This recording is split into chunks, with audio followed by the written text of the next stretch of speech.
roughly 3 or 4 hours ago, I departed um, to what could be considered a mall, where there's stores outside, but they're kind of conjoined to give the effect of this area that's composed of a variety of places to go to and socialize and interact. And I went over there to pick up a product that I'd long been thinking of, and I actually did get it. But there were two events that weren't related to the purchasing of this product that I think really should put into perspective a couple of the things I've mentioned on here before. Now, one of the females I saw there was a cashier who, was nice. So much so that I actually thought to myself, this is someone that just off of this one interaction, I'm going to take the chance of going up to and speaking with again. I must have left that store for roughly 10, 20 minutes, just kind of going around checking other things out. I go back in there, there's more employees, and she's kind of interacting with them. And I said to myself, well, um, I don't want to mess her up her job or position or, cause there to be any type of distraction for her in the workplace. So I forego that option. Then, as I'm outside, I see what appears to be an employee of another store who begins walking back and forth into several different establishments. Um, and when she goes into the first, and I said to myself, I need to not stand out here and wait because I thought it'd be kind of strange for me to just walk up into this store and go, hey, I want to speak to you. And sure enough, I know that when you see a person waiting on someone else to finish what they're doing, especially when it's male and female, there's this tendency to think, oh, they're going to do so. Which I mean, logically, you would say, is he really going to do something with all of these people that are scattered around in this largely dominated area? But nonetheless, my line of reasoning was, when do you seriously pay attention to a person? Why should they be denied the opportunity of you trying to speak to them just because they didn't see you and happen to walk into a store or two? So, she's in there for maybe 2 or 3 minutes. She walks out.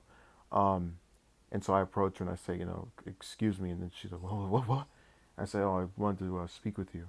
These words come out of my mouth. I tell her I want to speak with her. That's all I say. And just proceeds to walk. I mean, it was as if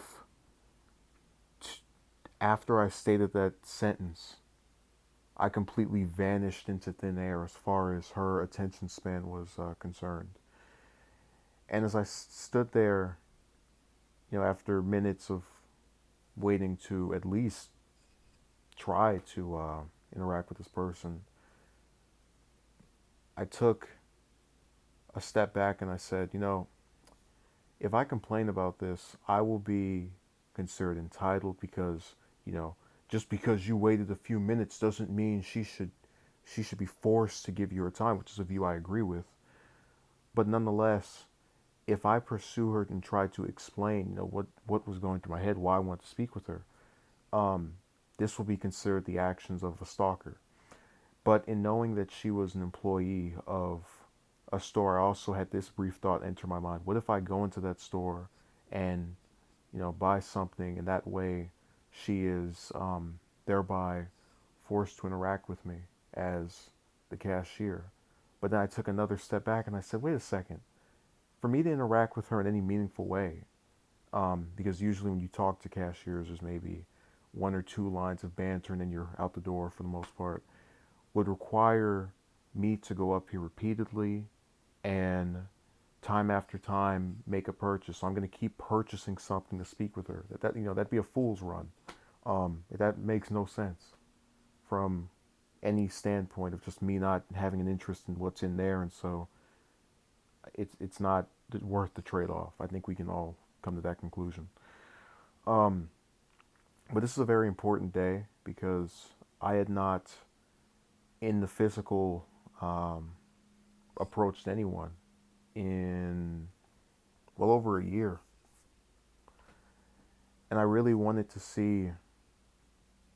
if I was, short-sighted for saying, oh, this year is going to be like the last 2 or 3 or 4 years, and I'm just not going to have anything happen.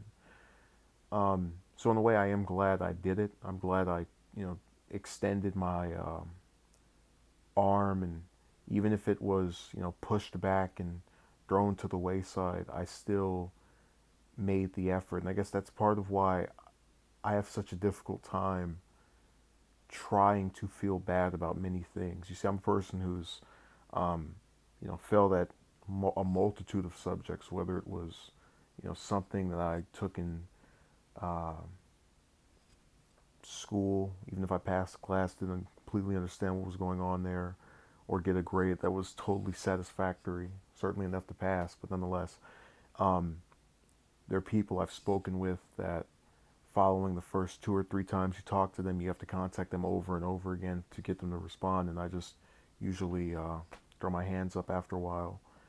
And these are things I do because they don't give me regrets. If I know if I didn't go out today, I would have thought to myself, well, what if the person I thought could be there was um, there on a day I chose not to go? These are the kind of pipe dream um, false hope theories that are spouted out online. You know, just go here and she might the one will possibly be there. Just go here the next day and the one might possibly be there. I think there is merit to saying if you just try over and over and over again, things will change, or that there will be someone out of that enormity of refusals to even attempt that will say, let's try. And certainly that's been the case for myself. But when it's so scat and far and in between, there's a sense of frustration. You get that. And, when you go online and confess these feelings and get told you're a beta male and you're a secret homosexual and they start comparing you to various terrorists, even though you've never displayed any interest for anything relating to that nature, it, it's it becomes further unbearable, um, because already trying to go up and just overcome the nervousness you feel in your chest when you have to, whether it's physically or in text or whatever, talk to someone that you don't think to some extent may like you back. That takes courage. That takes a willingness to run the risk of failure. And that's something I've tried to do for as long as I've been doing this. The idea that even if you fail, you don't feel bad because you tried. The other person didn't recognize it. They didn't want to recognize it. You saw this, did not say a word to me after I said all I want to do is speak to you. Just walked. So that's my story for today.